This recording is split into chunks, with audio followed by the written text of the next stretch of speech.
Browns Day here on the pod, which means it's comically large vintage Deshaun Kaiser jersey day for me. Shout out to people who know.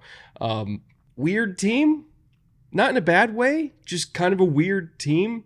This time last year, we sat here and literally titled the episode, "The Cleveland Browns Are the Snake in the Grass in the AFC." And we were right. They were very, very good. One of the best teams in the entire AFC. It still felt like they left a lot of meat on the bone, which is why I think they're weird, because as good as they were an 11-win team. They should have been a lot better. And I'm not 100% sure if they are better now. When you look back and you see what they achieved last year, you go, but it didn't feel like that. Didn't feel good. Didn't feel good. Definitely felt like they could have done more. It was, again, surprising, not to us from our preseason position, but certainly through the early portion of the season, that they ended up at 11 wins. That didn't seem probable in the first half of the season.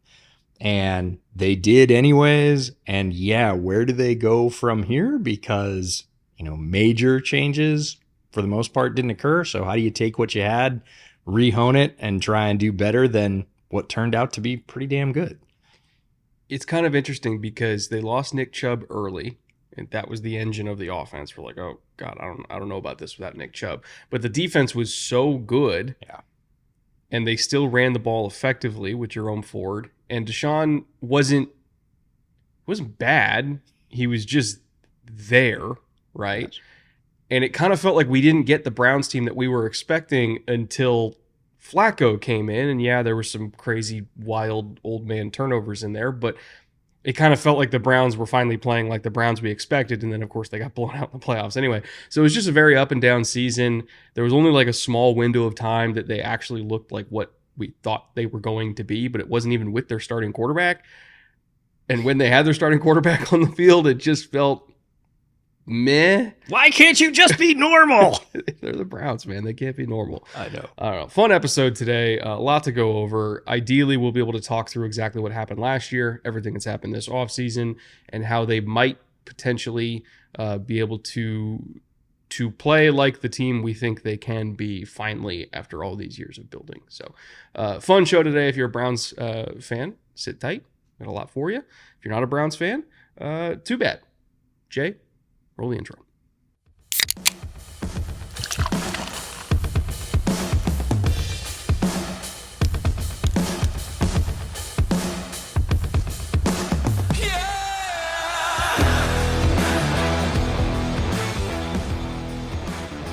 Welcome back once again to the Bootleg Football Podcast. I'm Brett. That's EJ. Talking Browns today. Lots to go over, starting with 2023, then getting into 2024. Before we dive into everything that happened last year, schematic tendencies, personnel changes, the works, I do want to thank our friends over at Underdog for making this show possible in the first place.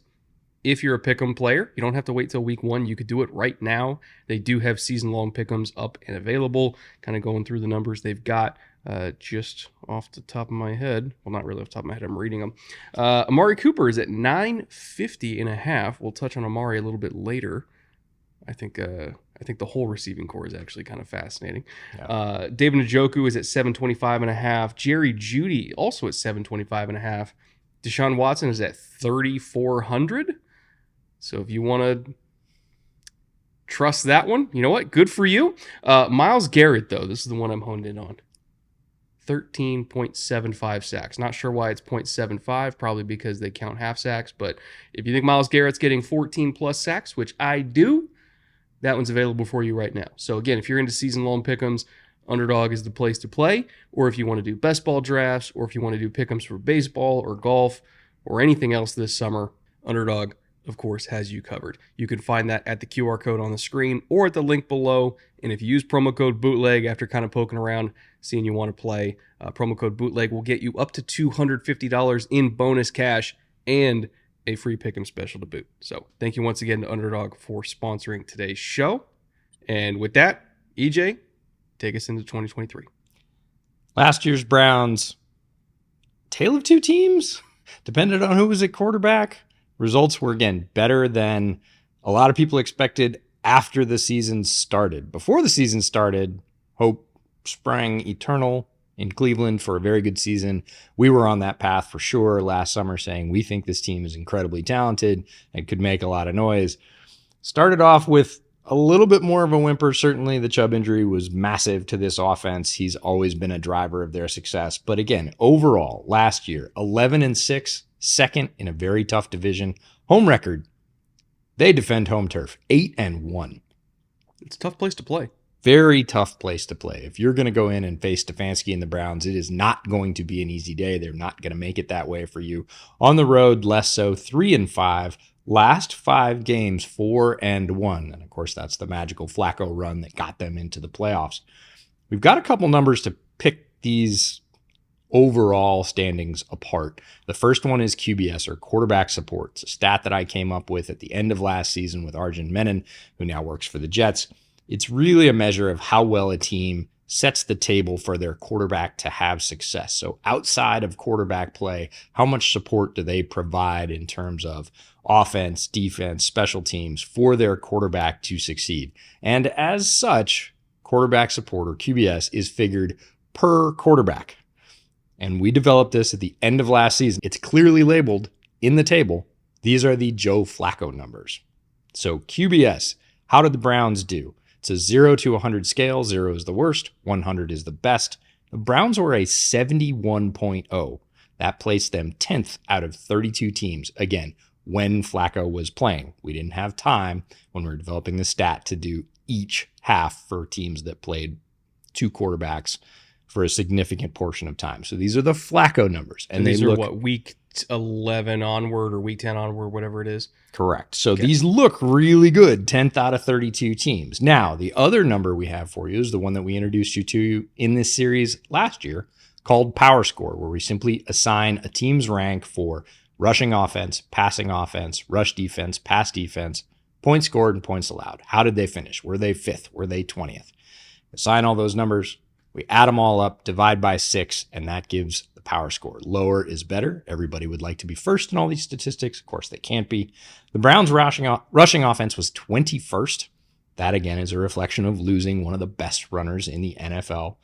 Passing offense, 27th. This is a place where the Browns struggled no matter who was playing quarterback. It looked better with Flacco, but it was not great. What's fascinating about it is if you just take out the turnovers, they're probably like top 12 to 14, but literally the turnovers are the only reason why the EPA is that low, because if you turn the ball over, you get heavily penalized in the EPA, which is what these stats are based on. So if they just kept all the explosive plays and didn't have the weird what the hell Joe throws like 3 times a game, they probably would have been ranked really high because they were throwing for a bunch of yards. They were scoring a bunch of points. I mean, Amari put up like 265 yards against Houston the last week of the season. They were a very effective scoring machine. It was just the whole hanging onto the ball part that gave them troubles. Thank God they had a great defense so they could get away with it. But yeah, that was why the EPAs were so kind of weird. Absolute daggers for this particular stat. Again, talking about that defense and how great it was. Rush defense, 16th, absolute middle of the pack, and that's fine in the modern NFL. But the big one, pass defense, number 1 in the NFL, and that is super important in the modern game. You need to be able to stop the pass. If you do, you're going to be able to limit scoring. Points scored, the Browns were 10th. As you said, they scored a lot of points on their own, and they only allowed the 13 most points. So they were a good scoring defense. They were an excellent, elite, top of the league pass defense, a good enough run defense. And yeah, if they could have just kept their hands on the ball when it was their turn to have it, they would have had a very different rank. Overall, the Browns' power score ends up being a 14.7, which is 11th overall. So again, QBS, 10th, power score, 11th, despite all the ups and downs, the injuries, the weirdness, the switch at quarterback. They performed about how we thought they would, and that's why they came out as an 11-win team.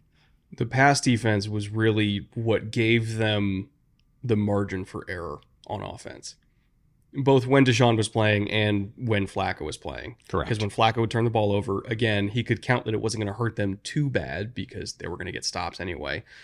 And when Deshaun was playing and they just couldn't really get anything going through the pass game when Deshaun was playing, at least down the field. It was very, not conservative, stale passing game when Deshaun was in there. But the defense was so good that their margin for error was so wide that eventually, if they just broke something, like David Njoku broke 5 tackles, like he did against Baltimore, like every single time he touched the ball, or Jerome Ford would break off a huge run like he did against Indy.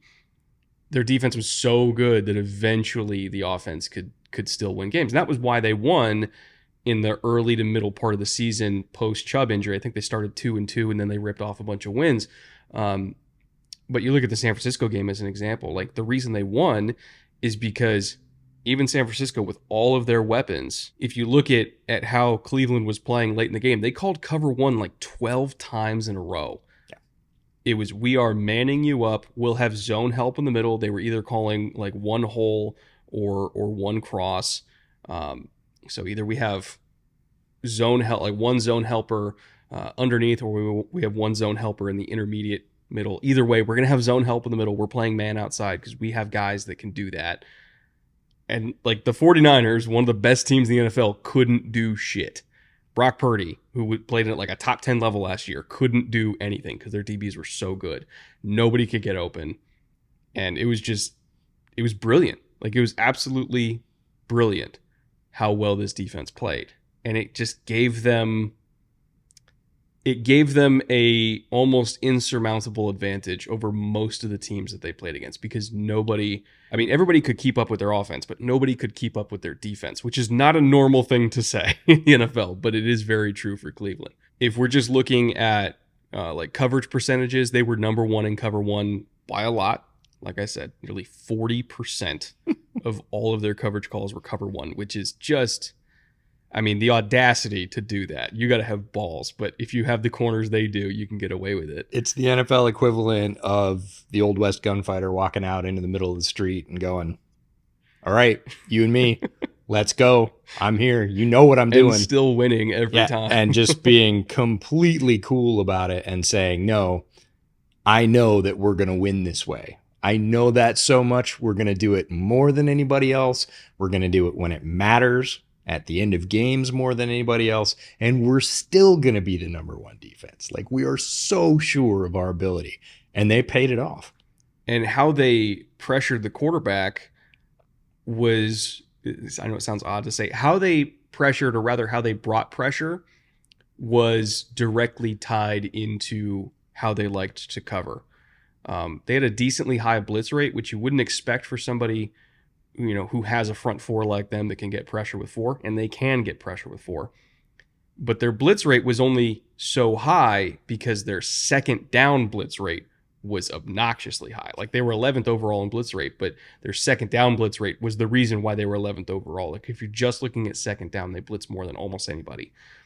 And they did that because their entire goal on second down was to get TFLs. Like, they didn't really treat second down as, okay, we need to hold them to 2 yards here and set up a 3rd and 3. Like, no. Their entire goal was, okay, it's 2nd and 5. We need to get to 3rd and 7. And if they catch us in a blitz and they pop a run for like 6 yards going the other way, and they just hit the right angle against our pressure because we bring it the wrong direction or whatever, and they get a first down, like, who cares? Whatever, we'll reset. But we need to get to 3rd and 7. Them getting a first down is inconsequential if we can get to a 3rd and long, because we know we can cover, and we know that we have Myles Garrett and we have a whole bunch of guys that can rush the passer. And that was when they didn't blitz, was on 3rd down, because the whole goal for them was set up opportunities to make impact plays on 3rd down. That means turnovers, strip sacks, like just resetting field position to make it easier for our offense. If they want to do a 12, 13 play drive, nickel and diming us all the way down the field, okay, fine, we can live with that. But if we get impact plays on second down to set up even bigger impact plays on 3rd down, that is how we win games. That was their entire mantra on defense, and it worked. Well, most of the time it worked. There were some teams that got them. Houston got them in the playoffs. But for the most part, Jim Schwartz did a phenomenal job leaning into what his personnel did well. I still think he's one of the best DCs in the league. The Houston playoff game did not change my opinion one bit. Like, he just ran up against a really, really good team that had a really, really good quarterback and a really good offensive line and a really good OC. Like, it happens, but I still think Jim Schwartz is one of the 5 best DCs in this league, and I still anticipate Cleveland being a top 5 to 6 defense, if not top 2 to 3.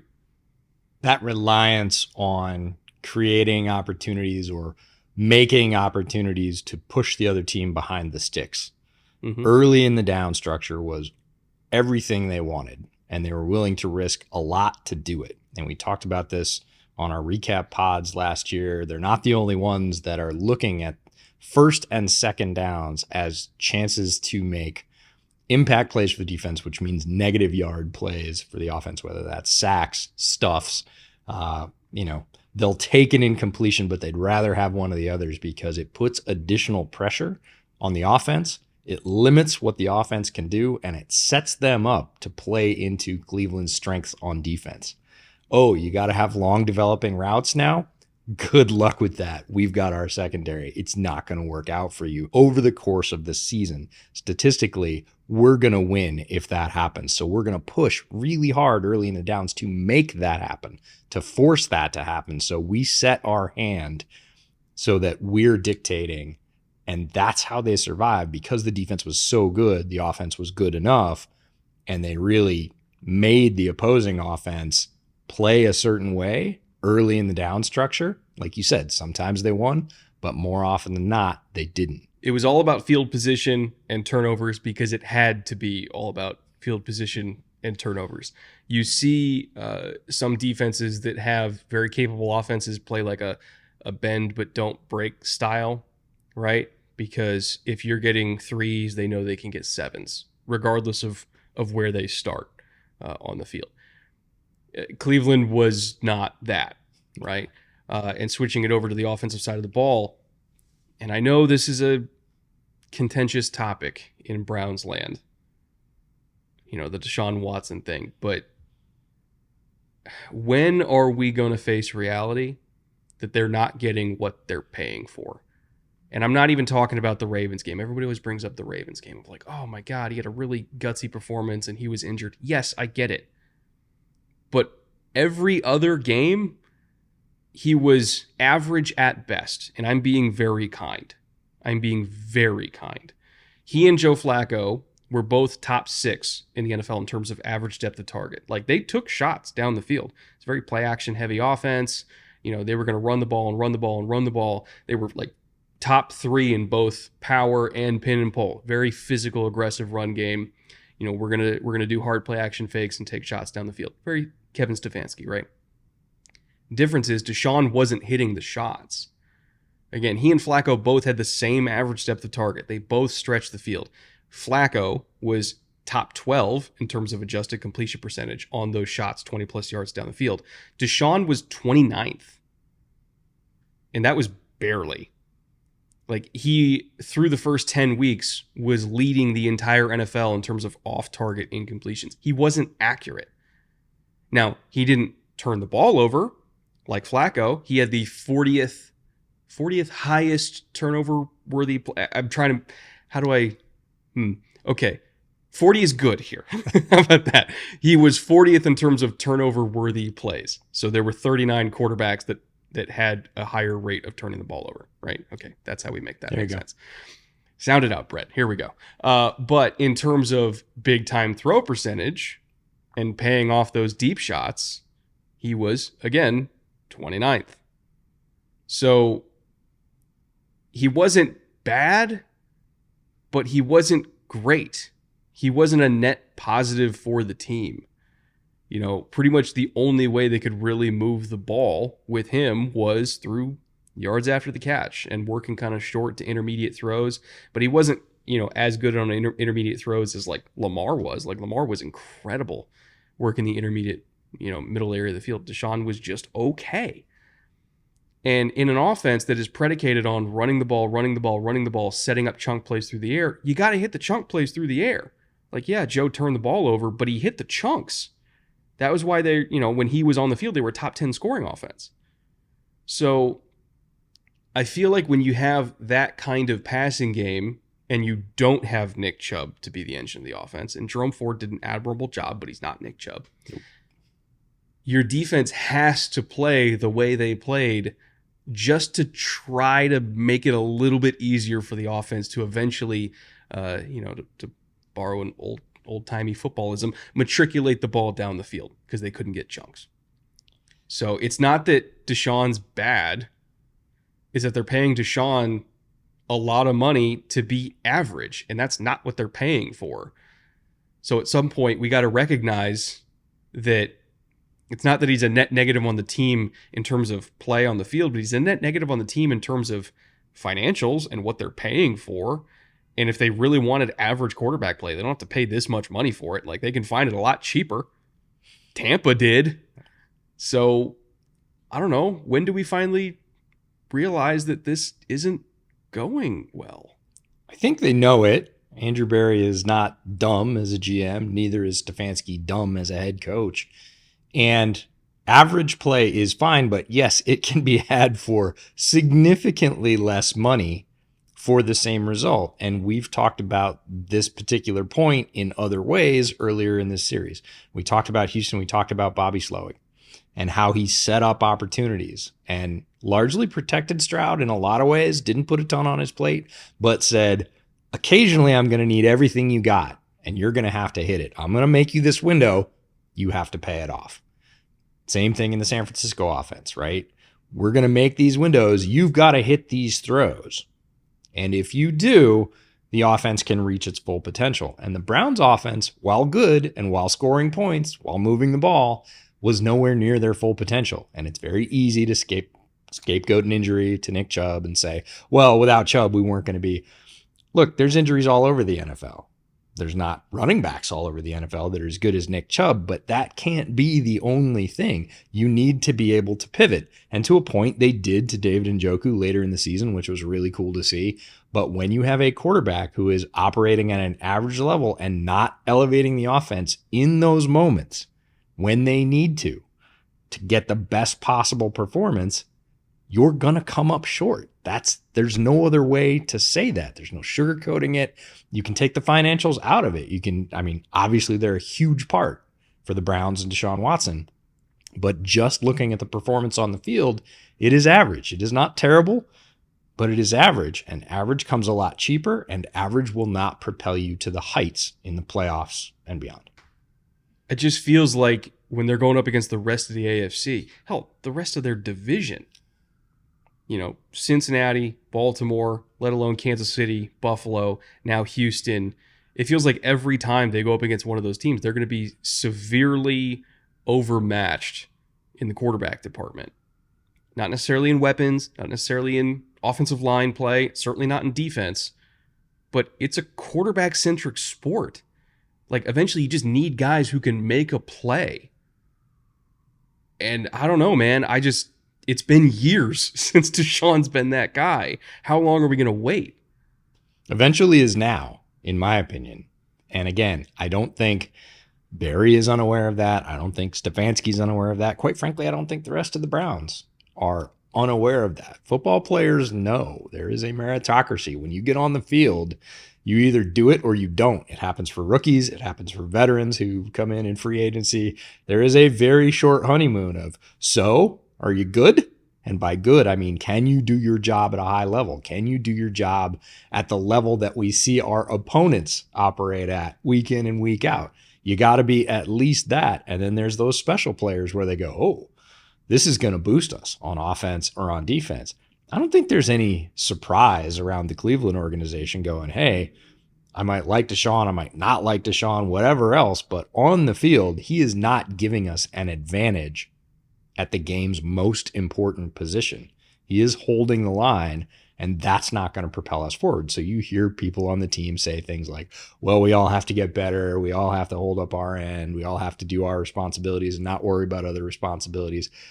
That's not what people say when Josh Allen is their quarterback. That's not what people say when Lamar is their quarterback or Patrick Mahomes. They go, look, we're going to get to late in the game and he's going to do his thing and we're going to win. That's what those people say. And that's not the message you hear coming out of Cleveland. So it's not that anybody doesn't know. It's that what are they going to do about it? And that's the thing. They kind of can't do anything about it because they are locked in financially. Yeah. So guess we'll see. Guess we'll see. So we've been saying for a couple of years now. I guess we'll find out. In terms of the actual competitive advantages that Cleveland does have, beyond defensive personnel and everything like that, I would say their staff is the secret sauce. Because their staff is phenomenal. It's been phenomenal for a while. Their front office is great. They draft well. They coach well. They develop well. If there is any reason for me to believe that this is somehow going to correct itself and work out and they're going to take that next step and get over the hump, it is all the people that we're about to talk about in the front office and the staff. So Andrew Berry, mentioned his name a couple of times. He has done a fantastic job since taking over as the GM of the Browns in stacking that roster. For the last 2 years, we've been beating the drum that it is one of the deepest and best constructed rosters in the NFL. I don't think that on paper there's a real argument to that. You can talk about the quarterback position, but at almost every other position, certainly all three levels of the defense, the offensive line, the running back room, they have plenty of targets. It's a very, very strong roster. That comes back to Andrew Berry. Kevin Stefanski, I would say one of the brightest offensive coaches in the league in terms of his style. He does skew a bit differently than a lot of the other high flyers. He's not Mike McDaniel. He's going to play a different style, but it is effective. It is hard to prepare for. And he still ended up winning 11 games with all the problems we talked about. Yes, he has a very talented roster, still has to maximize that. I think he does a very good job of that. I have a lot of respect for Stefanski. The offensive coordinator is Ken Dorsey, obviously comes over from his stint in Buffalo.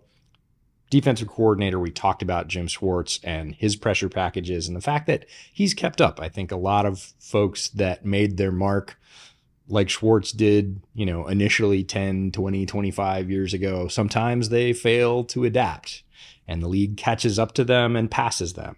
Feels like Schwartz has kept that axe pretty sharp. He is on top of league trends and countering them very effectively. Ended up with the first pass defense in the NFL overall.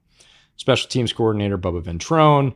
Other coaches on the offense who are notable. Bill Musgrave gets the ubiquitous senior offensive assistant title. I, for one, am old enough to remember when Bill Musgrave was the starting quarterback at Oregon. When was that?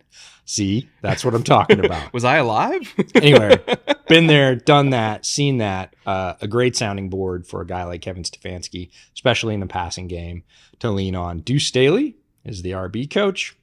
Didn't go so well for him in his last stop, but doesn't mean he is not a great, aggressive, highly regarded coach who is going to get the most out of his players. I don't think anybody that is in a Deuce Staley running back room is going to be loafing any day ever, even for an hour. He is going to push guys to reach their greatest potential. Andy Dickerson, the offensive line coach, rejoins the Browns, was with the team back 2009, 2010. He came from the Seahawks, where he was the offensive line coach for the past 2 seasons. He has huge shoes to fill. There's no other way to say this. Yeah. Like Bill Callahan joins his son Brian to be the offensive line coach in Tennessee. Bill Callahan, one of the top 2, 3 best offensive line coaches in the NFL. Literally one of the best 3 offensive line coaches maybe ever. People talk about him and Dante Scarnecchia in the same breath, which is the highest of high praise. And you just can't replace that. It's not realistic. It's really not. So Dickerson's a great offensive line coach in his own right. He did wonderful work with Charles Cross and Abe Lucas, developing them when they were healthy. There's been injury issues in Seattle, which of course we touched on in that episode, but he did a great job with them when they were on the field. Of course, he had experience with a young Joe Thomas once upon a time. So he can really develop tackle or really just develop offensive linemen. It's a strong hire, but there's really no way to replace Callahan. Give him some breathing room is what we're saying, Browns fans. You're going from the very top of the mountain, only slightly down the mountain, but keep that in consideration.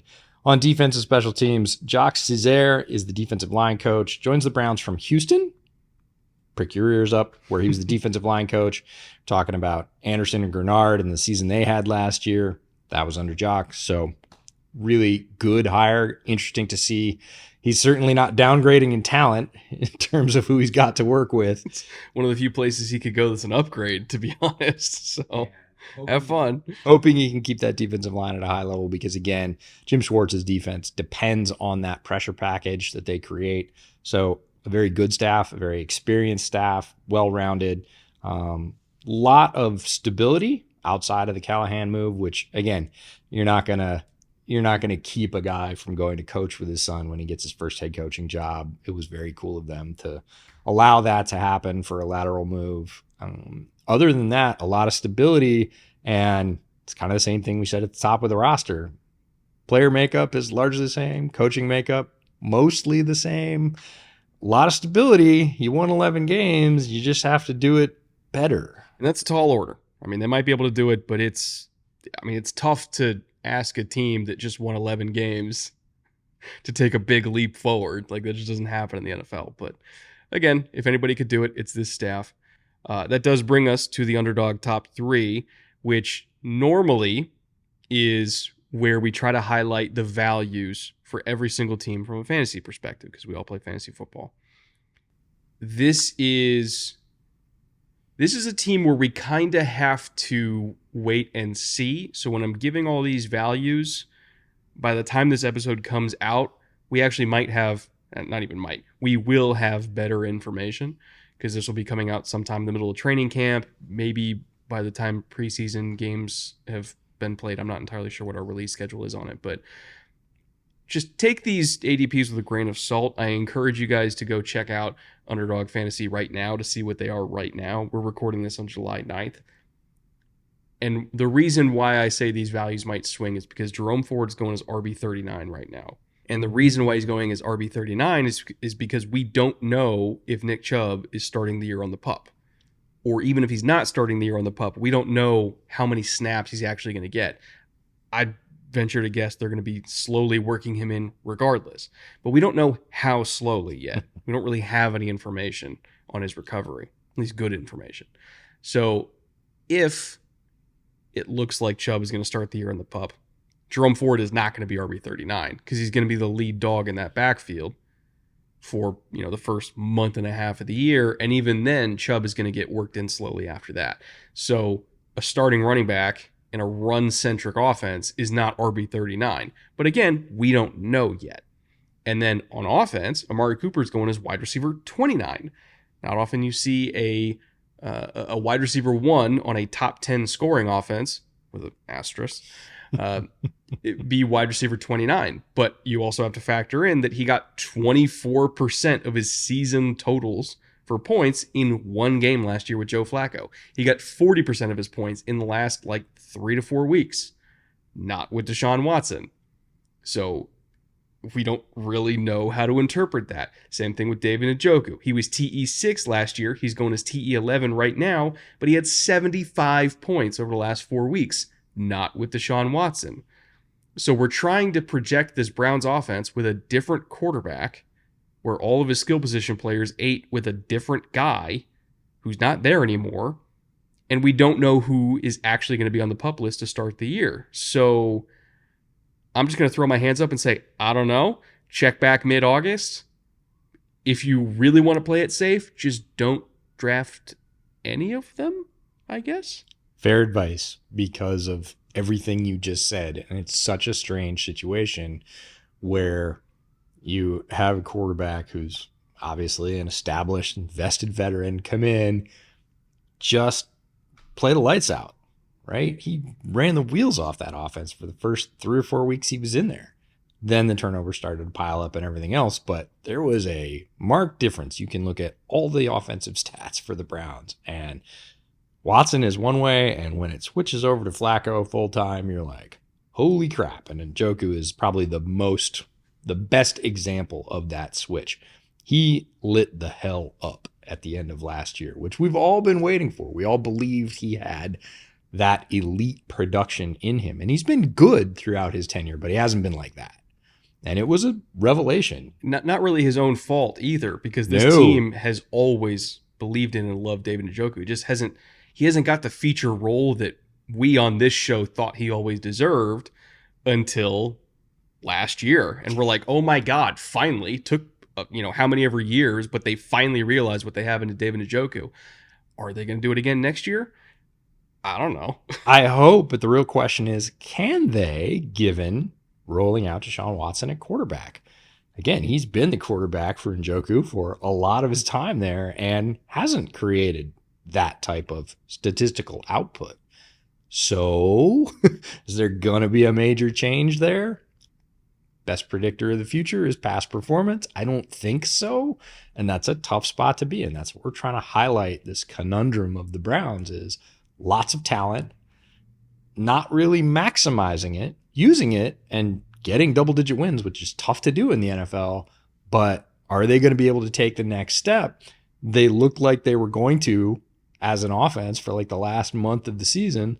And the turnovers started to pile up, which is why Flacco's not a starter somewhere else right now. And the Browns are sort of back to square one of, well, we'll start with our average, very effective offense and lean on our defense, and that's the way we're going to play. It's not an exciting storyline for us to bring you. It's kind of like, well, just hit the rewind button and we'll see how it goes. It reminds me a lot of the Steelers episode we recorded earlier this week, where we said the same thing. It's a defensive team. It's going to run the ball a lot. Not 100% sure on quarterback.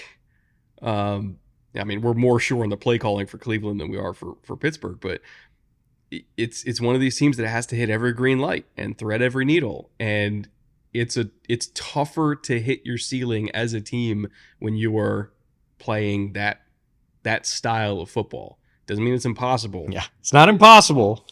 Not impossible, Browns fans. We're not gloom and doom. We're just like, their window is not as wide because what we said when we were having the quarterback discussion, at some point, you got to have a guy back there that can make a play. And that's what it comes down to, especially in the postseason, especially late season, tight games, late in the game. You need your quarterback to make a play. And the guys that are at the top of the league at that position are there because they do that at that time. Ironically, the only game where I felt like Deshaun was, the guy to make a play was in the Ravens game, but it wasn't even him throwing the ball. It was like a scramble and, getting out of a pressure, using his mobility. But that's all we can point to. It's like, all right, you did like a 13-yard scramble. Great. When is he going to hit like that deep out underneath a safety over the top of a corner, threading a needle on like 3rd and 9 when we absolutely got to have it? Still waiting. All right. Anyway, let's get to the offseason. I think we've talked about 2023 enough. Let's talk about the fun stuff, the stuff that might actually put them over the hump, starting with free agency. Choices they made. Players always have to move on. The ones that we'd say are most notable, sometimes for their contribution last year, sometimes not, sometimes just for their history with the team. Kareem Hunt moves on. He was only 27% of the snaps, wasn't particularly effective in this return trip to the Browns. Jordan Elliott, the interior defensive lineman, he's now a 49er, played 41% of the snaps, but did have a more substantive role. Certainly, Joe Flacco, we've talked about a lot. He is now a Colt. Anthony Walker Jr. is with the Dolphins. Again, 43% of the snaps for Walker Jr. I think they have a plan to replace him. Sione Takitaki is with the Patriots. I think that's actually a really good pickup for the Patriots. Browns will miss him a little bit in the role he played. Harrison Bryant was very steady in that TE2, TE3 role for them throughout his entire tenure as a Brown. He is now a Raider, backing up their sort of stupendous tight end duo. Those are the ones that matter the most. There's a lot of other depth players here. We'll put them all up on the screen that have moved on. I look at players like Nick Harris, who are now backing up the Seahawks at the center position. Guys that have played and played well in certain spots, but as I look down the sort of difference makers on the list, obviously Flacco for the role he played last year. But other than that, not a ton. They've kept the core of the team intact for the most part, and that's a credit to Andrew Berry. They do a great job of kind of layering their contracts and spreading out who's getting their money at what time, at least in terms of cap charges, right? I liken it to Indiana Jones kind of outrunning the boulder. Like they've done a very good job of doing that without losing key pieces. So credit to them. Eventually, the rubber is going to have to meet the road on that Deshaun deal, and they're probably going to have to do an extension to figure it out. I don't think you can really count on the cap going up 10 to 12% year over year. It's really more like 7% is what you can hope for. Maybe the math works out where they can tolerate 7% jumps at this point, but I don't know if they can. So they're probably going to have to work out some kind of extension with Deshaun and pray to God that he plays well enough this year to justify it. But other than that, they've done a really good job of managing their cap situation. And I would even say in spite of that, because that is a tremendous anchor on your finances in terms of how much money is tied up at one position with one player. You have to be even more astute and creative about your finances because you don't have any room for error. It's all in one place. And it's not the per year average, it's the guarantee structure that just makes it hard, right? So I don't know. We'll see. In terms of additions, or rather retentions, they kept Maurice Hurst to round out their interior defensive line rotation at a little under $2 million. I thought it was pretty darn cheap signing for what he gives you as a rotational player in there. Shelby Harris at $4.5 million. I know he's 33, but Shelby Harris can still play. That's a great deal for them. Zadarius Smith they retained at $11.5. Again, very good deal for the money for what you're getting from Zadarius Smith, even at the ripe old age of 32. And then Nick Chubb, of course, is back at roughly $2.3 million.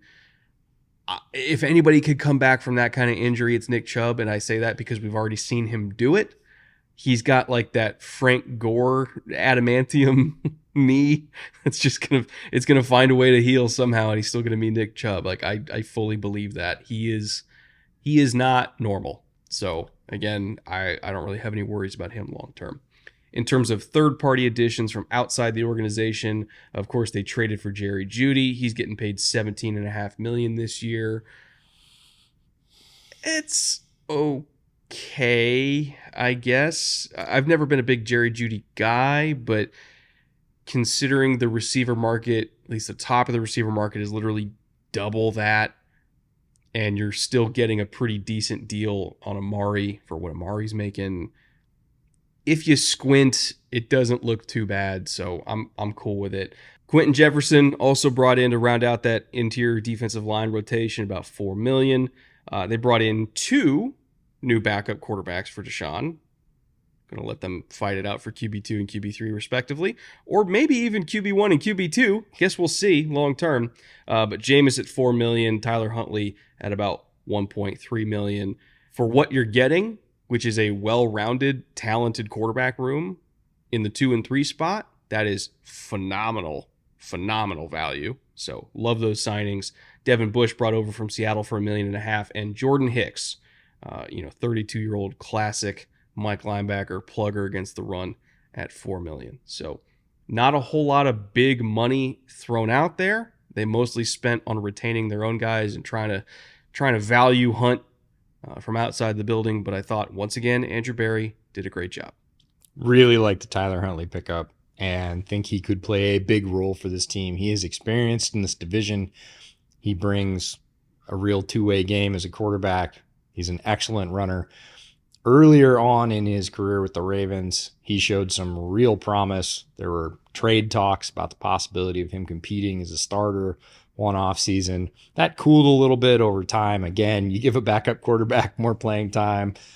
Defensive coordinators get more tape on him, and they're like, he's not Superman. He is normal. He has the same faults that lots of other quarterbacks do, but incredibly talented. And if it came down to the decision for me, who to have in the second spot, it would be Tyler Huntley, because I still think there's some ceiling there. Jameis is who he is. He is going to perform as he has throughout his career. I do not see a late career Geno Smith-like arc for Jameis at this point. Valuable guy to have in the room. I think he understands that he's not going to start, but the pecking order for me would be Huntley, then Winston. I mean, Jameis is making 3 times as much, so it seems like the team for now is slotting him in at QB2, but they'll probably give Huntley a fair shot to compete for it in camp.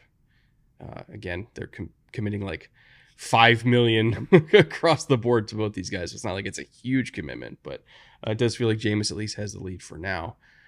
Moving from March to April, let's talk about the draft. Once again, strong class. I feel like we say it every year, but the Browns already had a very talented roster, and they only got better. This one was up and down for me. Like the pick at the top, Michael Hall Jr., the interior defensive lineman from Ohio State, they get in the second round, the 54th pick. Classic 3-tech penetrator, one of the best in this draft class at pass rushing from that position. Mm-hmm. Just lightning in a bottle from his interior defensive line spot. Not the biggest guy, doesn't need to be with his play style. He is going to be that pin your ears back and get pressure from multiple alignments, mostly inside. That's why they brought him on. Zach Zinter, the guard from Michigan, loved this pickup. This was so Browns. Love the player, love the fit. Think he's going to be there for a long time and contribute. Probably as a backup to start off, but I can absolutely see Zinter being a starter sooner rather than later and playing very well for them. They got him in the third round at pick 85. Then they get Jamari Thrash, the wide receiver from Louisville, down in the fifth round at pick 156. So big gap here from 85 to 156. I like Jamari Thrash's game, and where he was picked in the fifth round, I think that's fine. Some folks were really high on him, had him as maybe a third round prospect. I thought that was a little rich based on my evaluation and the depth of this wide receiver class. Again, in the fifth round, good value. Add something to their wide receiver room. Do I think he's going to be a difference maker right away? I don't think he's that kind of player. He could work himself into a very productive role down the line as a wide receiver 4, maybe even 3. I would say that's probably his ceiling. Nathaniel Watson, the linebacker from Mississippi State in the 6th round at 206. Didn't really have any feelings on him. Didn't watch him a lot. Again, we're talking about a 6th round linebacker. Special teams. Yep. Miles Harden, the corner from South Dakota. Not South Dakota State, South Dakota. And I like Miles Harden. He's got good size. I think he's physical. Again, he's going to fit in that Schwartz mold, so I like this pickup. Again, 7th rounder, 227. Thought that was good value. And then Juwan Briggs, the interior defensive lineman from Cincinnati, who we saw down at the Shrine Bowl, originally played at Virginia, transferred, was a grad transfer to Cincinnati. Explosive, good size, I think underrated. I think he's going to surprise people and has a real chance to make this team and be a contributor all the way down the 7th round at 243. So shout out to Juwan Briggs. Good player, fun to watch. I think Briggs on most teams would be a lock to make the 53. It's only a maybe in Cleveland just because they have so many guys. And look at the depth chart right now. So you got Shelby Harris, who we just brought up, Dalvin Tomlinson, Quentin Jefferson, Michael Hall, who obviously is going to make it. Siaki Ika, who they just took in the 3rd round last year, Hurst as well, and then Briggs. So we're like 7 deep on the depth chart. It's not a question of is Briggs good enough to make it? He is. They took him for a reason, knowing that their depth chart is full because they wanted him. They wanted him value. there. He was there. He's got great feet, great hips for an interior penetrator. Like as far as balance and fluidity goes, it's not quite Michael Hall, but he's also bigger than Michael Hall too. Got a little bit more pop in his hands. In most rosters, he would make it. This one, he's probably going to be practice squad, but it is not through any fault of his own. I would say the same thing for a lot of their UDFAs that they picked up. Jalen Sundell from North Dakota State, which is an FCS powerhouse. If you're not familiar with it, very talented player. Again, I don't know if there's a roster spot for him on the final 53, but he will make the practice squad. Javian Cohen, the guard out of Miami, played next to Matt Lee, also very good pass protector. Again, it's a product of having a deep team. It's tough to make it. But I do think that he will be on the practice squad, and if somebody goes down, he could get called up and maybe even get some snaps. Like I wouldn't put it past him. It also gives the team a lot of flexibility if they want to have a late offseason, late camp trade. Somebody else is looking for defensive line depth or has an injury. It gives Barry the flexibility to say, oh yeah, you want to give us a pick for one of our 7 guys on the roster, knowing that you've got 2 young guys that you got in the draft and then some backups that are coming in as UDFAs to say, look, we're good. We have flexibility. We can move on. We can get ahead of our salary cap issues possibly. We can get another pick in return and just keep this train rolling. So it's what good GMs do. They don't just use one method to build their team. They are comprehensive and sort of holistic. They go across the spectrum, find players from all over, and keep their options open. So we've touched on this rookie class. We've touched on free agency. We've touched on the staff, the front office, the quarterback situation, the dominant defense, everything. That brings us to our final segment, which is where we take all the information we talked about today and we try to answer two questions. The first being, did this team get better? And we answer that with either a thumbs up, a thumbs down, or a thumbs even, which is basically us saying that through all the additions and subtractions, they're roughly the same. I wanted to go thumbs up because, again, I like the rookie class. They didn't lose anybody major in free agency. They did make the Judy trade to try to improve their wide receiver 2 spot. I really wanted to go thumbs up. But at the same time, the most successful version of this team was under a quarterback that is no longer on the roster. And so now the only way they get better is if Deshaun Watson plays better, and I'm just not sure if that's going to happen. So for me, I went thumbs even, not because I don't love the roster or the coaches or anything like that. It's just simply because I need to see it to believe it with Deshaun, and until I do, I just don't think I can put them in that next class. And it's a high starting point. This is an 11-win team. Mm-hmm. It's a double-digit win team. It's tough to say, oh, they're a lot better than an 11-win team. Again, no major notable losses, but not a lot of clarity at the top with quarterback play. It is the most important position in sports. I'm going to say even, and I don't think that's a backhanded compliment. It was an 11-win team last year. If I'm saying you're even, you maintained that very high level, and each season is its own time capsule in the NFL. People think of dynasties and building them. There is so much change, even on the very best teams in the NFL, that every team is its own iteration. It starts over every year. And if I'm saying you were this good last year at double-digit wins, and I think you're this good again in terms of your roster, the raw materials, you're doing a good job. So would you say their ceiling is the same as it was last year at 11? My ceiling is 11. My floor is 7, and that's because if they don't have the bullpen to go to, Flacco is not there, and if you bring in Jameis or Huntley, if Deshaun struggles or gets injured again, I'm not sure you're hitting that magic in a bottle twice. I would say my ceiling for them is 12, just because I'm allowing room for the possibility, not probability, but possibility that Deshaun Watson gets back to being what he was before, in which case, yeah, it's probably a 12-win team in a loaded AFC, let alone a loaded AFC North. It's probably going to split with everybody in the division as it is, so I'm factoring in 3 losses right there. Plus everybody else they got to play in conference. I think they could be a 12-win team if Deshaun plays better. Now, whether or not you think he will, I'll let you guys make that determination for yourself. My floor for them is still an above 500 team, even if Deshaun regresses even more and just plays outright bad. Not average, but bad. I think they're still at least a 9-win team, which again is a huge compliment to the quality of the roster. And the coaching staff. My 7-win floor is not a shot at Kevin Stefanski and the staff. It's that you can only make chicken salad out of chicken feathers for so long. And if you are not getting high-level quarterback play, it's tough to consistently win in the NFL week in and week out. We talked about how tough Cleveland is to play at their place. You're not going to win a ton more road games if your quarterback play doesn't elevate. The rest of the league is moving, right? The rest of the league is pushing forward. And if you are maintaining and keeping up, if that was, a 9-win level or an 11-win level last year, it might be 1, 2, 3 less the next year. So no shot at Stefanski. He's a tremendous coach, but the way the NFL is structured, you need a contribution from your quarterback that's higher than what they're getting. Well, Browns fans, I hope we made you feel a lot better about your team today. Love the logo. It's a great logo.